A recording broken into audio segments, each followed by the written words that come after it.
Знаете. Аха, идва подкрепление. Браво. Сега ли?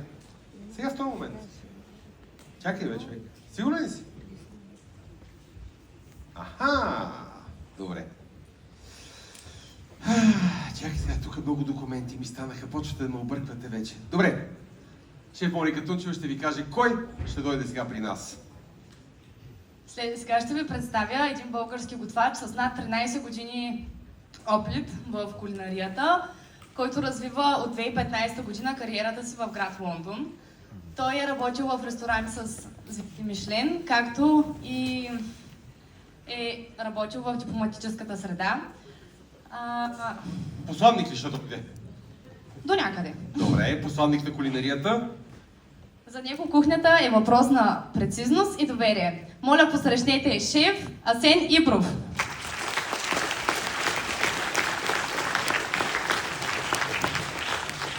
Добър ден.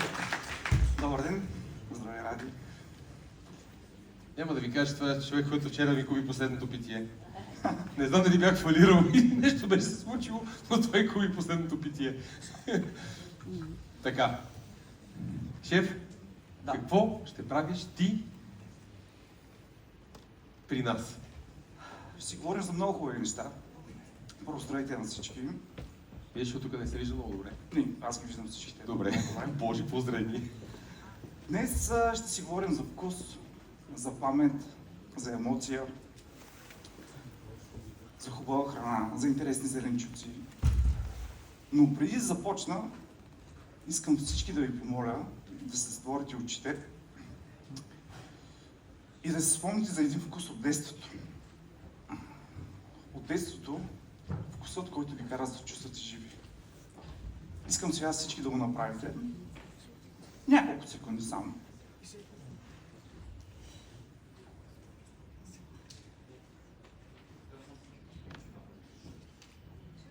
Добре. Сега аз ще ви покажа откъде започва всичко. Там започва всичко, това, което ще приготвя днес. Днес съм ви приготвил за едно основно ястие треска, която е поднесена с пушен хлеб от бял боб, разбира се български, черноморски мили, бобец, сос шампейн, олио от копър и средиземноморски зеленчуци. Сега ще представя треската. Само се какво се случва.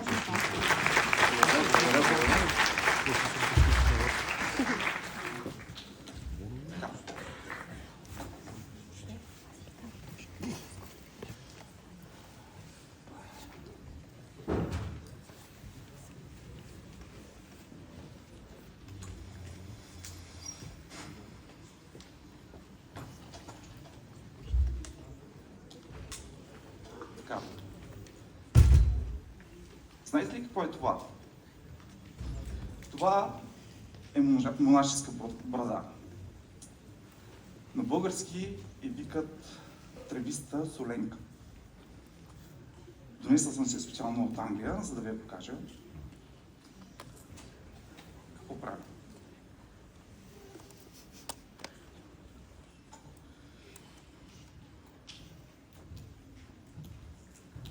Сега ще бъда малко по-тих, защото аз обичам, когато си презентирам ястието, да се съсредоточа върху него. Ще ви разкажа всичко, какво се случва. Накара ги да си затворят очите. Да. Това Каза, че и ти ще млъкнеш сега. Чакай само секунда, че ми казват нещо в входа. Какво ми казахте? Трябва да оправя микрофона ли? Дайте, оправете го микрофона, да не се мъчим. Първо сте го сложили изцяло, но пък и сте го сложили микрофона. Абе, вие ще го сипете това момче. Не стига, че човека от... Я сега покажи нещо. Здравейте! Далеч по-удобно, нали? Така. Казах им, че се затворят очите, каза, че ще работиш тихо. Знаеш ли, Аз много се радвам, защото ти имаш много интересен път. Си докато си правиш ясното, да не казваш нищо за него, после ще го разкажеш, разкажи за твоя път. Защото твоя път минава през години странство, още си там. Да. И вчера ми каза нещо много интересно за Бога. Аз като бях на 16, ако имах шанса да бъда тук, щях да превъртя играта. Разкажи, моля ти се, въобще за твоя път. Прави си каквото си правиш, просто разкажи. Тръгна си коя? През 2015 година живях в Стара Загора, така да кажа, градът на лепите и на красивите жени. Моят път е много интересен, защото срещах едни уникални хора. Искам да ви кажа, че аз бях точно като вас. Един ученик. Ученик, който мечтаеш. Но преди да стана готвач, бях спортист. И никога не съм си мечтал да бъда готвач. Реално. Винаги ала-бала, така да го кажа. Но живота така направи нещата, че на един тротуар в Шумен, понеже се чух къде да кандидатствам, нали, след 8 клас, на един тротуар, просто като се вървя, викам, трябва да захлебя, трябва да се наяра, викам, ще стана готвач. Никога не съм си мечтал да готвя за някакви известни личности, пък камо ли да стана готвач. Започнах да уча в Тоха, срещнах се там с много прекрасни учители, но някакви неща ще ги оставя малко за към края, защото искам да чуете нещо много интересно. Особено учениците, които са тук, защото това да имаш желание, да имаш мечти, да имаш амбиция, това са много интересни неща. Духовността на един човек. Много интересно ради. Сега. На училище, състезания, прекрасни учители, Пловдив, Русе, Велико Търново, Варна, Добрич. Боже, страхотни емоции, страхотни спомени. И затова се вълнувам в момента.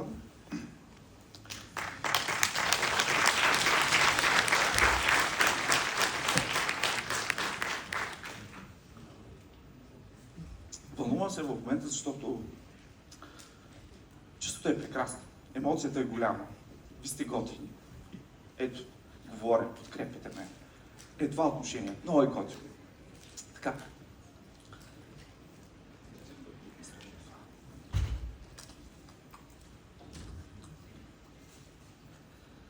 Във всяко едно мое ястие, в принцип, винаги обичам да включвам нещо българско. Няма значение къде съм. Тук ли съм, в Англия ли съм. Идеята ми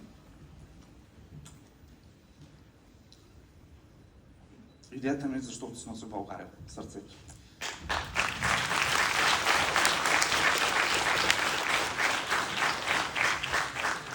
Аз мисля, че при теб емоцията е много голяма, защото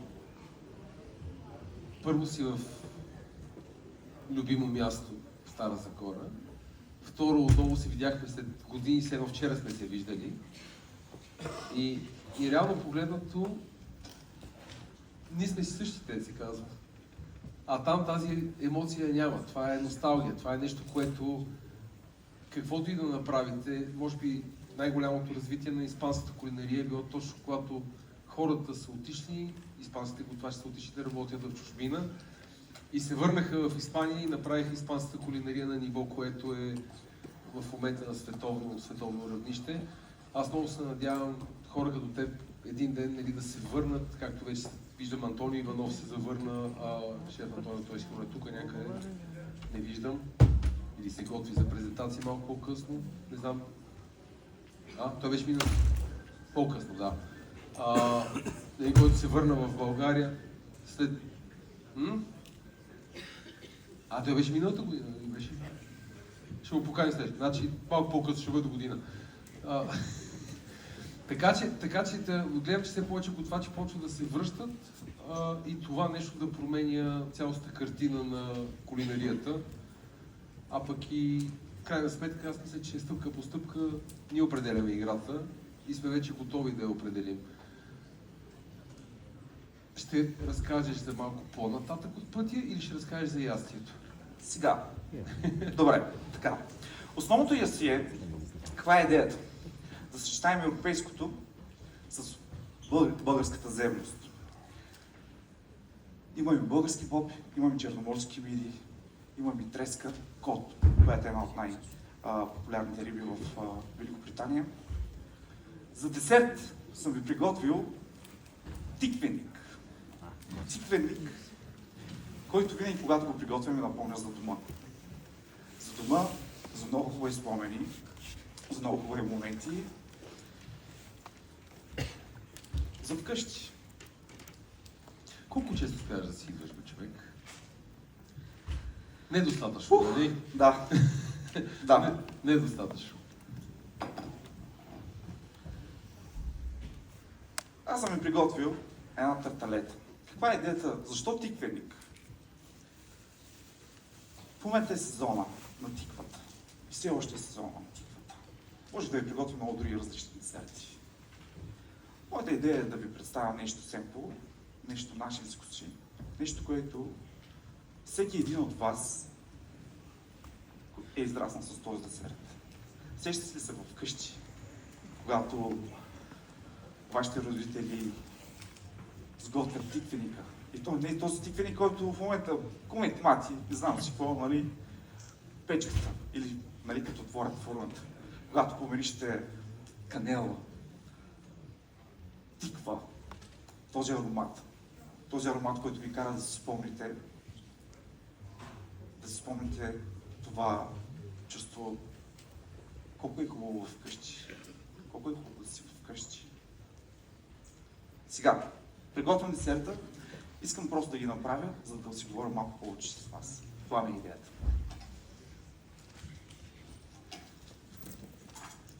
Какво имаш? Имаш тарталета, Имам тарталета, която е направена от, да кажем, финни кори. така, от фини кори. Съжаление не мога да ги направя на ръка, защото нямам това време, но исках да запазя.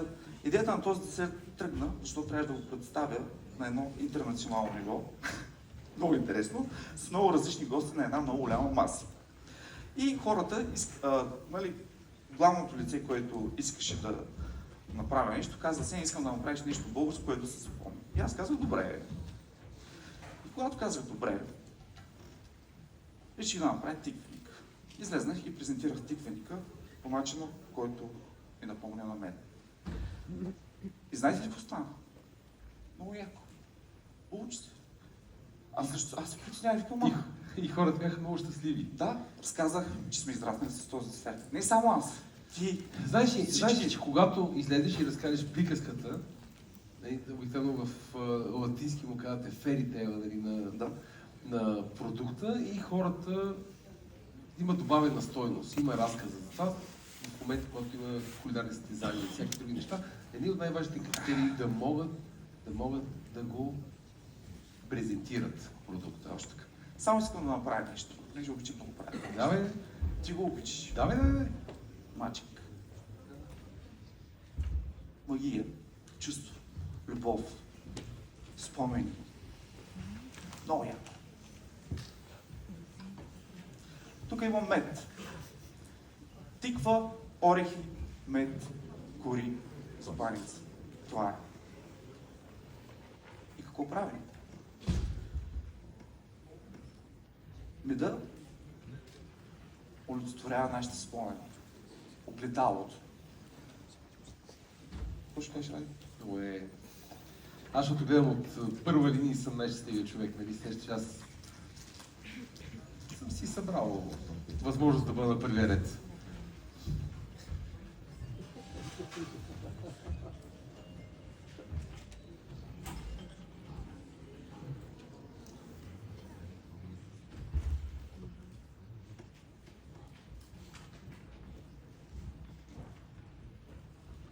Алелуя! Ще ги премести от тази страна. Ще ги премести от тази страна и двете ястия, да може да ги снимате тук, елата насам, за да може да минем оттам пък да си говорим. Искаш да влезеш там? Къде? Не, ти ще дойдеш с мен. Добре. Ти сега отиваш в ъгъла, наказан. Слушай, Изпълнявам. Следващия път няма ти купя нищо, да знаеш. Така. Хвърля. Аз искам да чуя първо бурни аплодисменти за това, което направи.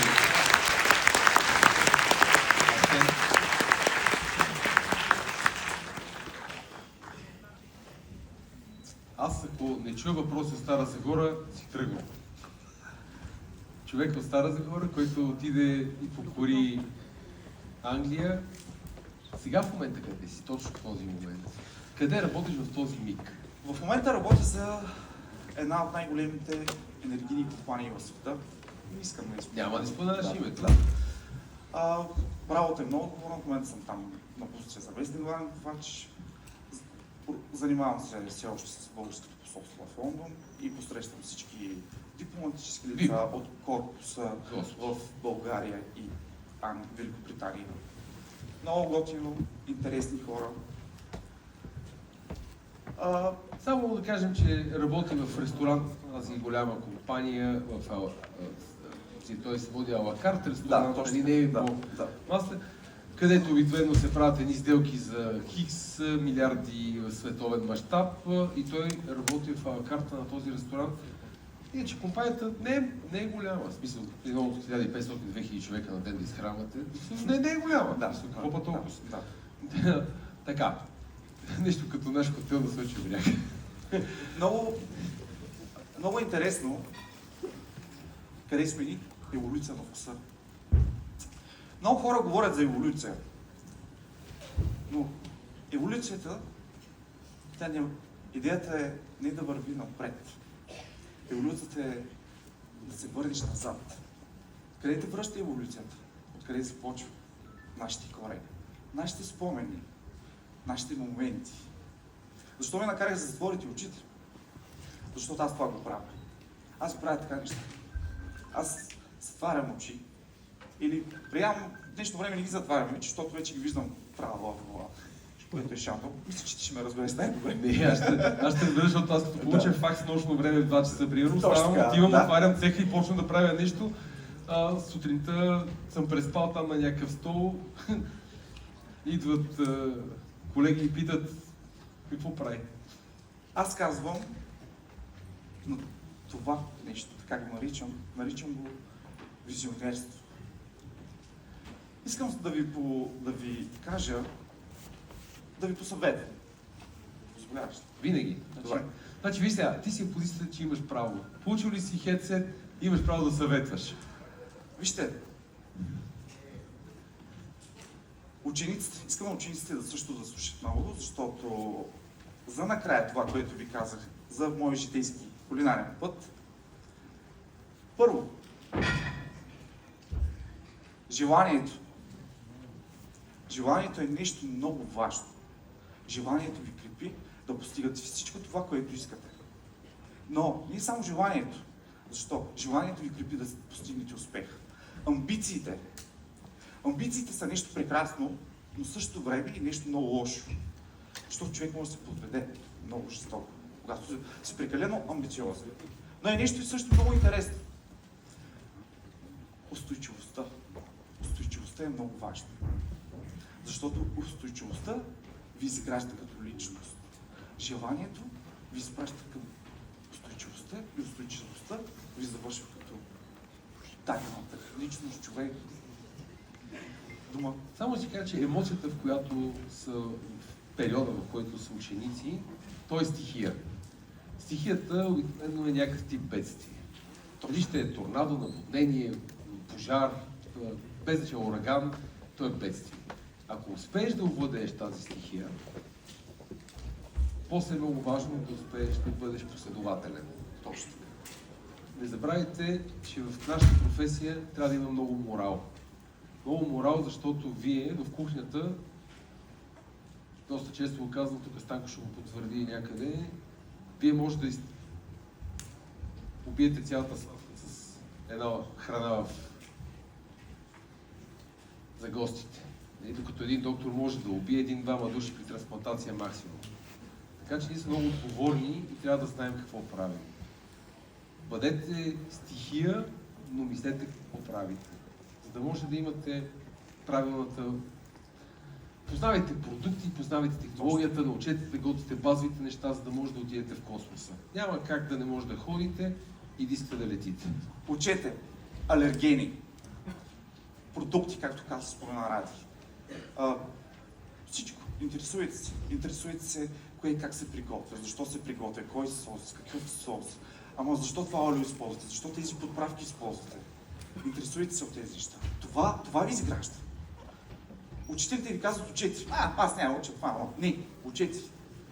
Защото след като завършите и като излезете оттам, живота е много труден. Не искам да ви плаша, не ви плаша, напротив, сега ще ви мотивирам, защото аз, пак го споменам, аз бях точно като вас. Човек, който ставаше, човек, който не се отказваше, човек, който имаше и продължавам да имам, нали, желание, амбиции, но, нали, човек с времето вляга малко по малко, все пак съм все още на 32, има още много хляб да ям, така да го кажа. Христова възраст, така че внимавай. Искам Не, аз искам да им дадеш шанс да си зададат въпрос. Добре, Значи, сега ще поговоря с вас и... Да. Лекция. Абе, ти, какво ти стана? Не. Какво ти стана? Държи се като английска кралица. Стой мирен. Въпрос имаме. Искам да чуя въпрос. Аз не виждам. Искам да си говорим, искам да общуваме. Не се притеснявайте, говорете, бъдете свободни. Бъдете си. Абе, стига си ги притискал, бе! Боже, бъдете свободни, Спокойно. Да. Имате ли въпроси? Здравейте, аз имам въпрос. Ето тук съм. Чудесно, давай. Понеже наистина много интересно това, че вие сте един посланник на българската кулинария по някакъв начин, тъй като работите в друга държава. Въпросът ми е, какво можем да направим ние като въобще общност, така че балканската кухня да стане разпознаваем термин, какъвто е, нали, испанската, въобще да бъде по-уважавана на Запад? Всеки един от хората тук като общност. Мерси. Благодаря. Благодаря. Ще го кажа много лесно и бързо. Ради, паза малко. Обединение. Това е. Когато всички...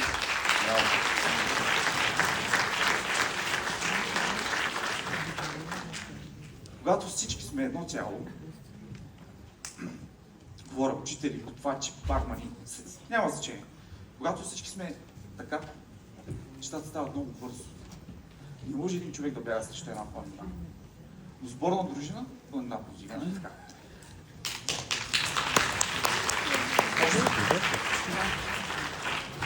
Колеги, други въпроси? Искам един ученик да се престраши да даде въпрос. Какво ви става тук? Дали бяхте аниматори?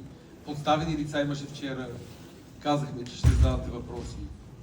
Учители, ето тук. Някой дига ръка за въпрос или дига ръка за... Няма да задаваш. Чакайте, микрофон. Бързо, младеж. Лети микрофон. Супер. Да, сега вижте какво се казва от дома истините помагат. Сега, дали Стара Загора си задава въпрос на Стара Загора. Не се чува обаче. Той включен ли изобщо? Моля да ти изключи микрофон, колеги. Право е. Тя работи. Да, така. Добре, искам да поздравя шеф Ибров. Ние се познаваме, нашия път професионален се засече в един момент, когато той беше в Стара Загора. Затова знам откъде е тръгнал, тръгвайки от тук и познавам решението, как трудно взеха решението да заминат, но искам да го поздравя за това, което постигна. Аз следя чрез социалните мрежи неговото развитие и винаги се радвам. Дори преди години се срещнахме в Лондон, докато той даваше интервю, поредното интервю. Затова браво! Много се радвам, че си тук, мога да ти говоря на ти. Беше изключително интересна твоята презентация, много истинска и се надявам, че ще можем пак да те видим на следващите издания на Еволюция на вкуса.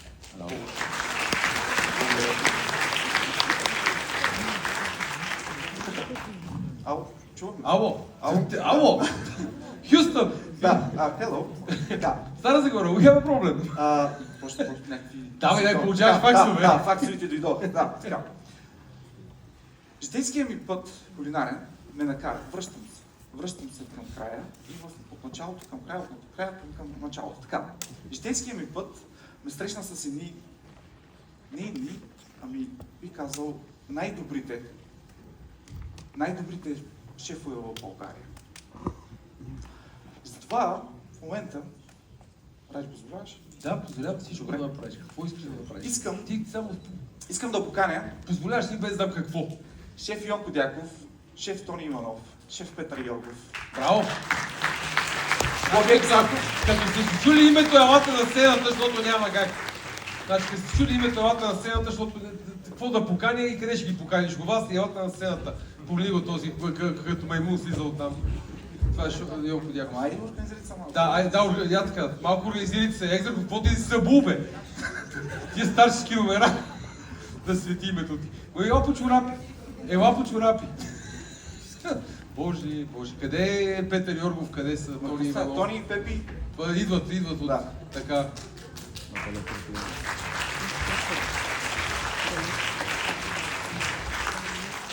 Ето го Пепи. Тони, няма Тони. Къде е Тони? Ще дойде. Давай нататък. Изненадени, че това са си знаете. Така, Ще дойде и Тони, само да го намерят. Ради, Да. Къде? Там ли да застана? Браво, бе. аз заемам твоето място. Аха. Опа, стана страшно. Както казах, всичко започна от училище. Всичко започна точно от един семинар. Най-голямата си. И в моето училище в Тоха, в Шумен, дойде един много прекрасен човек. Човек, който ме забеляза. Човек, който ми помогна, който ми даде първите стъпки в кулинарията. Но не само той. Затова съм извикал шеф Петър Йоргов, шеф Йонко Дяков, шеф Бобек Зарков, шеф Ради Самболов. Знаете ли, това да срещаш такива прекрасни хора, такива уникални шефове, тогава беше мечта за нас. Помислете и оценявайте момента, който има. Спомена, който ще поставя. Човекът, който ми подаде ръка, и човек, който ме откри, това е шеф Йонко Дяков.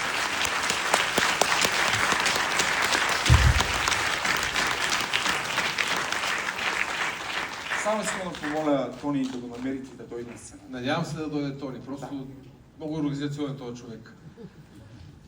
Шеф Петър Йоргов. Човек, който ме научи. Ела тук го обича на сцената, защото... Ела тук, наказали сме. Ела и стърва да разбереш ли наказали. Ела да виж какво си направил ти. Не знам човек, тук стана страшно. Аз Така. това форма всеки път почва да ме притеснява. Като анонимна дружинка. Шеф... Сега ще ме връща.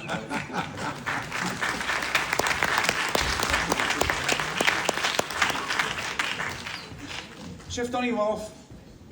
Човек, който ми показа какво е да бъдеш дисциплиниран. Какво е да се смириш в себе си. Както си говорихме и Ради за тази стихия, защото аз бях супер шалтав. Така.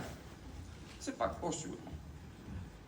Шеф Тони Иванов ме научи да потисна това смирение, да го успокоя, както шеф Тони Иванов знаеше, като един шифолен диамант.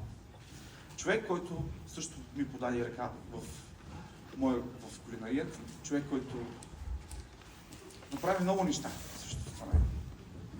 Човек, който ме свърза с шеф Петър Йоргов. Шеф Петър Йоргов би казал смирение, смирение. Човекът, който ме научи на смирение.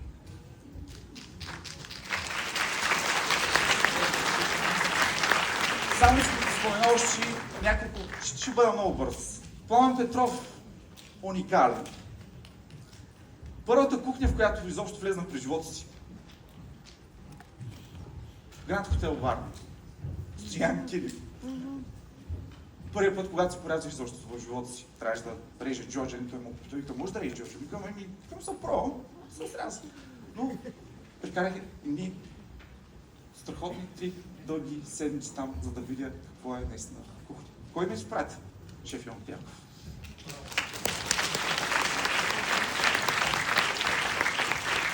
шеф Бобек Зарков, шеф Ради Стамбулов. Това са хора, когато вие не знаете.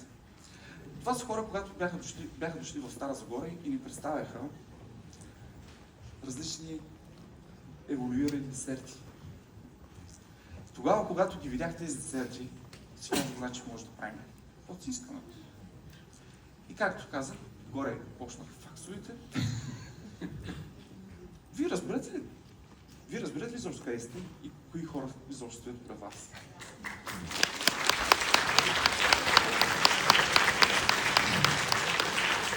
И не на последно място, искам да ви кажа,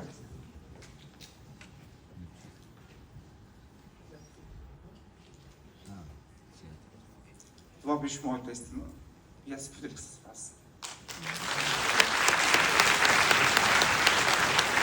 Да се каже, че